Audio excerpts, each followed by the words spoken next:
প্রিয়তমা, আমি যদি শাহজাহান হতাম তাহলে তোমার জন্য তাজমহল বানাতাম। সত্যি বলছো জান? হ্যাঁ জান, সত্যি বলছি। আর তুমি যদি রাখাল হতে তাহলে আমার জন্য কি করতে? তাহলে আমি তোমার জন্য ঘাস কাটতাম।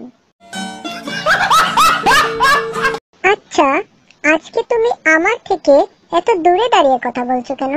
কি হয়েছে তোমার? কই, কিছু হয়নি তো। তাহলে আমার থেকে এত দূরে দাঁড়িয়ে আছো কেন? না, মানে মা আমাকে মেয়েদের থেকে দূরে থাকতে বলেছেন।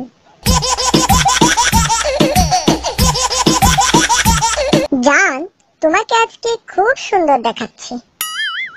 সত্যি বলছো জান?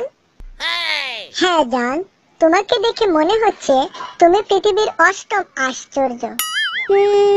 তাই নাকি? তাহলে আগের 7 জন কে কে ছিল একটু বলো তো শুনি।